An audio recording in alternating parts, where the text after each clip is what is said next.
Hello again, I am Blunty, and it is time, right now, a very useful time, to have a chat about what Monster Hunter game a new player coming to Monster Hunter would be best off trying to get into first. Now, this discussion of which Monster Hunter game is the best for newbies is a very old discussion. It has been happening for as long as the Monster Hunter game has had more than 3 or 4 titles, and it is a relatively fiercely debated thing among the Monster Hunter community. But we're talking about a very, very specific kind of new player today. So let's have a rundown through my thinking here, and then I'm going to tell you why my choice now is different than it would have been just 6 months ago.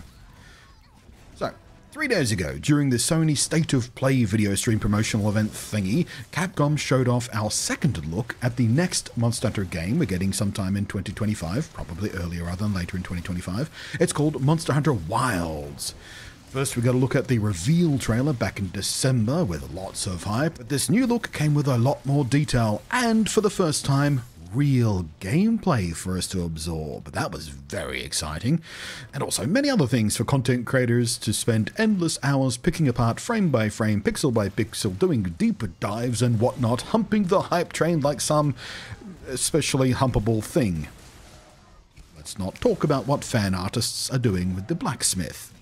Yes, she's pretty, but leave her alone! Goddamn horny little buggers. But it is with absolutely no surprise at all that after this new look at the game, we can see a noticeable uptick in active players in the Steam version of Monster Hunter World alone. It already had a nearly unprecedented burst of returning players basically out of nowhere to this 6-year-old game, because late in September last year, or through October, the community itself was kind of getting hyped up on the hopes that a reveal trailer for the next game would be coming sometime soonish, and that was enough to pull a bunch of people back to the game. So when the reveal trailer landed in December, that wave was already rising, and so Capcom noticed that, jumped on board, and did an official social media push campaign called #ReturnToWorld, which brought even more players back to the game, and new players too. And we are now, as this video goes up, exactly 1 week away from Summer Games Fest, where Capcom have already promised they'll be unleashing the first true trailer for Monster Hunter Wilds. And it will be revealing, we've been told, amongst other things I imagine, a look at a brand new monster, possibly the flagship monster. So there will be yet another wave of hype rolling out from that, and even more content creators losing their damn minds with excitement. Sorry, I should say losing our damn minds with excitement, because I am so excited. And of course, I do expect that will continue to drive the active player numbers back up again on World as people enjoy the ride on the hype train. But I've also seen, in the last couple of days alone, a new burst of people who have never yet played a Monster Hunter game at all, and becoming caught up in the whirlwind of coverage and excitement around Wilds, now being curious to hop on while we wait for Wilds to launch, again, most likely in early 2025. So now comes the question again, which Monster Hunter game makes the best intro for new players? But not just new players. New players specifically interested in Monster Hunter Wilds. And that last qualification is very important, because frankly, my own answer to that question, which is best for newbies, for the last few years now, has been Monster Hunter Rise and its expansion Sunbreak. It's easily the most accessible Monster Hunter game to date. Its new player onboarding experience is very smooth and easy to understand, and it explains itself pretty well. It explains all its systems really nicely. The UI is all really nice, and it gets new players up and running faster and smoother than World does. It also has a lot of significant improvements in the various crafting systems. They're so much easier to understand in Rise. The UIs are so much better. The overall experience is better. A bunch of much needed quality of life improvements make a huge difference. However, while Monster Hunter World is a lot more obtuse about many important things, and I personally bounced off World twice before while trying to get into it to see what all the hype was about when it originally launched. Almost exclusively thanks to the complicated and confusing way much of its UI and linked systems work and the crafting menus and But once it did click with me though, I was so deeply hooked. Oh. The thing is though, something most people new to the series might not realize is that the Monster Hunter games split broadly into 2 categories. The player community largely refers to these as the mainline games and the portable games, due to their common gaming platforms for most of their releases. But that distinction is not so useful anymore, of course, with things like the Switch being both a portable and a home console, and things like the ROG Ally being both a desktop Windows computer and a handheld gaming device, so yeah.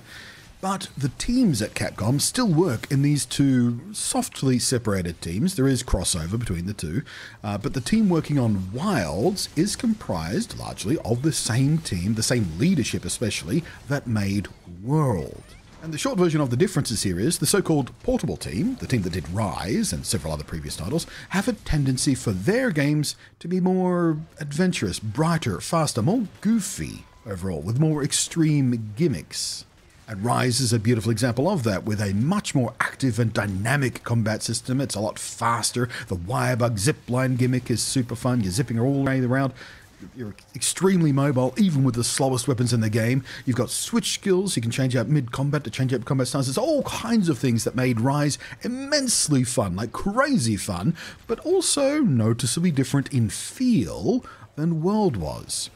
And this difference in feel, in styles, is a love-hate thing for some Monster Hunter fans. Some of us love both approaches, some are very much in one camp or the other. It's a taste thing.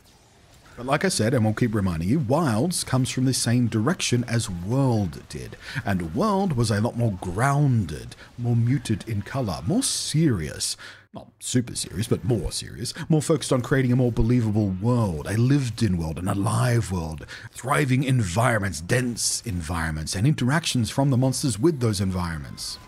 It was all a lot more kind of alive feeling than Rise was, which is one of the complaints some people had against Rise. Even though Rise was a lot similar in that respect to every other Monster Hunter game, World was the outlier in this respect, but people really liked what World did with that. The combat in World was also a lot meatier. It was slower, more deliberate, more carefully deliberate than anything else. Like, it's not slow combat, but it's a lot more unforgiving than Rise. You've got a lot less escape than Rise when you really mess up. That's not to say Rise is easy. You can get really complicated. There's a lot of depth in Rise, a crazy amount of depth in Rise, and truly skilled players in Rise can do some absolutely baller amazing things. It's just a different feel of combat. But to many, Monster Hunter World is peak Monster Hunter combat. Again, it's a personal taste thing. No need to have arguments about it. Just accept that some people like different things than you might. It's fine.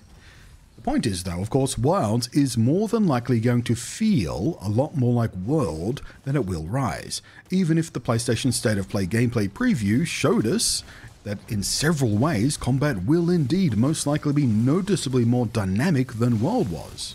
But still not as nutty as Rise, because it's still all built in the same mindset, the same framework of the directors and creative leads that crafted World in the first place. So, in that way, and under that sort of line of thought, my recommended game for new players trying to get a feel and experience of Monster Hunter with an eye towards hopping on Monster Hunter Wilds specifically, World is the obvious answer, of course.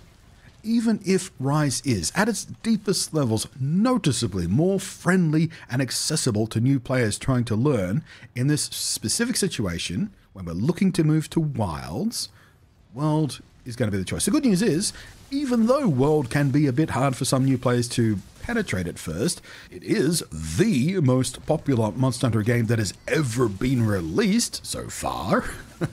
Wilds might be a massive hit, and it is 6 years old already, and that means there is a very large amount of quite high quality community published guides, hints and tips, tutorials, all that kind of stuff, both in text form and of course right here on YouTube. I quite like the YouTube approach, not just because I am a YouTuber who's made some guides and stuff like that, not for World actually, I made a bunch of stuff for Rise, but yeah, but because it's nice to be able to listen and watch what's happening at the same time as something's being explained to you.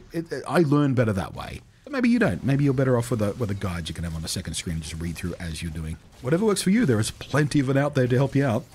And that is something that wasn't quite as in plentiful supply the first time I doinked off World before I became a true Monster Hunter addict. So yeah, my recommendation right now is World. World is the best newbie game right now, specifically if you're getting hyped for Wilds. It makes the most sense. It'll be the best introduction to it. It'll give you the best grounding in how the combat is going to work in Wilds, most likely. I mean, Wilds will be an evolution of the combat. But if you jump on Rise and then go to Wilds, it's going to feel drastically different in all likelihood. So yeah, World. World. Thank you for watching. Hopefully you found this interesting and or useful. Thank you as always to the patrons scrolling up above there. I am Blunty, and I will catch you next time.